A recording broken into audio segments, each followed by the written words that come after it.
Hey free-to-play gang, welcome back to another video. Today we're going to take a look at the trials and I'm going to introduce you to all the different content that you can face off in the trials. Now first off, we will start with the Ritual Miracle. This is rather straightforward. This is where you farm all your relics and you can see all the different kinds of relics that you can obtain. So we are looking at Kronos right here. So there are 6 different kinds of relics that are specifically available to the Kronos boss. So the difference between farming the Ritual Miracle versus the story mode is that the relics that you get in the Ritual Miracles are going to be a lot more powerful than what you can obtain from the story. So very early on, you're going to move away from the story and you're going to go into Ritual Miracles, which is going to be extremely essential all the way till the end game. Now even though I'm running Kronos with these 5 espers, I do not expect you to run the same espers as me, because do take note that I am very far off from the early game. I mean, okay. Yeah, I'm not in the early game. Okay, so for you guys, I would highly recommend that you run with healers, run with buffers, and maybe run with some AP controllers as well. But of course, more info on that. This is just an introductory video. So there are 10 difficulties to Kronos, and obviously the higher up that you can climb, the better the quality of your relics. Now if you need more information on the kind of relics that you can obtain from the 10th difficulty, feel free to check the link up at the top. I did some statistics on 3000 Kronos 10 runs. So this is the first Ritual Miracle boss that you can encounter, and it's also possibly the easiest of the 3. Now quick plug, if you find that this video is going to be helpful for you, consider subscribing, because subscribing is free and you can always change your mind afterwards. And this also gives me more motivation to make more of such videos. And next we are going to move on to Apep. This is the second boss and probably one of the more challenging bosses that you face in the early to mid game. I know for a fact that I struggled with this a lot, if not for the fact that I pulled some very specific espers. But of course, more detail on team building in Apep in the future. Now the thing about Apep is he is very tricky to handle. So the thing is, the more you attack him, so like let's say if you use Liling, you can punch him several times, right? And every single time that you punch him, it actually adds to 1 counter on the boss, or rather it deducts from 1 counter from the boss. And the thing is, Apep has 6 counters, and when you remove all 6 of those counters, he's going to counter attack you for free, landing a lot of damage. And this damage also removes all of the poison stacks that you have on all of your espers, which means that they are going to explode immediately and take the full damage that they would have taken from all of those poison stacks. So we will take a quick look at him and see what he can do and how his kit works. So take note that on his left and right there are 2 helpers, okay? So one of them would actually remove the buffs on your espers and convert them into poison stacks. So that's the first part of where poison stacks come from. And the second part is obviously from Apep himself. So when Apep lands a normal attack, which is not his counter attack, he would actually land poisons on any of your allies who are not immune. And the way that poisons work is when your esper takes a turn, he takes the number of stacks of poison times 5% amount of damage. So for example, if he has 2 stacks of poisons, he immediately loses 10% of his max HP on his turn. So this can get very tricky, and there are several ways to handle Apep. So the first way is to either have poison immunity or just general immunity. And the second way is to bring cleansers. So cleansers are some espers that remove the debuffs on your team. For example, Hengrye has that effect, and a lot of espers actually have cleansing effects as well. But in my opinion, I prefer prevention rather than cure, because it is not always possible for you to time when he's going to counter attack perfectly. As such, some espers that are really good for new players is going to be Changpu. Changpu has a very low cooldown on her immunity, and with specific relic sets, you can actually reduce the cooldown a little bit faster. Now I've talked about that before, and that's going to be the Ocean Waves. But just like Kronos, more info on this in the future. And the third and final boss that is currently released in this game right now is going to be Fafnir. He is incredibly difficult, and even some of the most experienced players take a long time just to beat this stage. So for example, for me, it takes me about 3 minutes just to clear it once. So this content is going to be slightly too difficult for a lot of you guys, and I'm not going to push this onto you right now, but I will still briefly cover what he does, and it can get a little bit confusing because he has a lot of mechanics.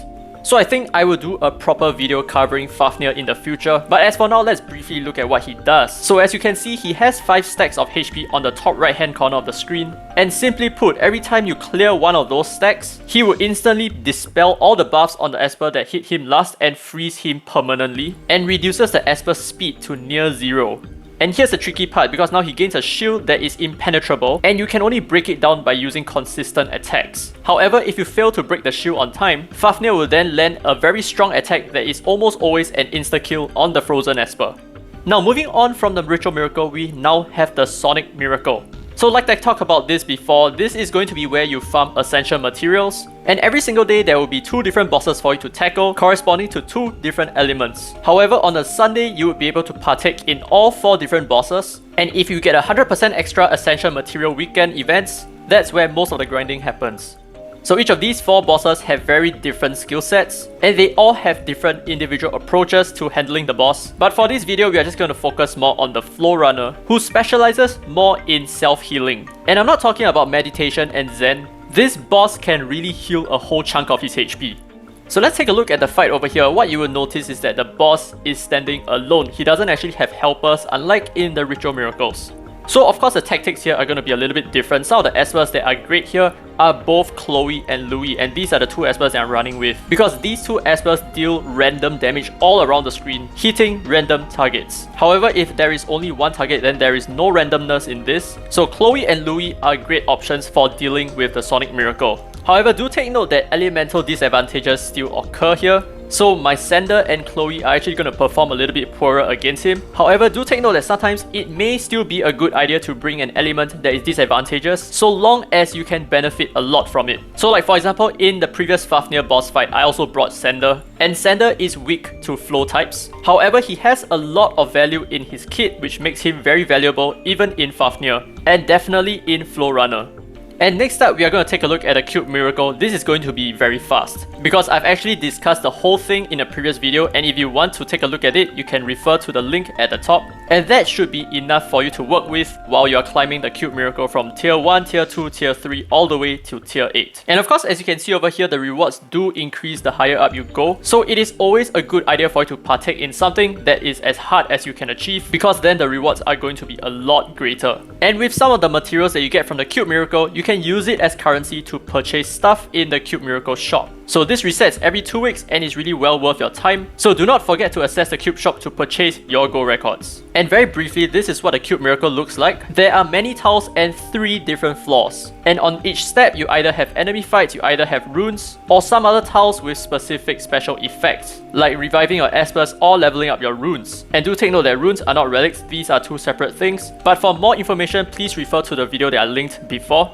And now let's move on to the final trial, which is the Infinite Miracle. So there are 2 kinds of Infinite Miracles. The first is going to be the Spatial Tower, which is what you're going to partake in at the start, and that has 100 floors. However, what happens when you beat the Spatial Tower is that is technically just the introduction mode. The real deal comes after that, and that's called the Temporal Tower.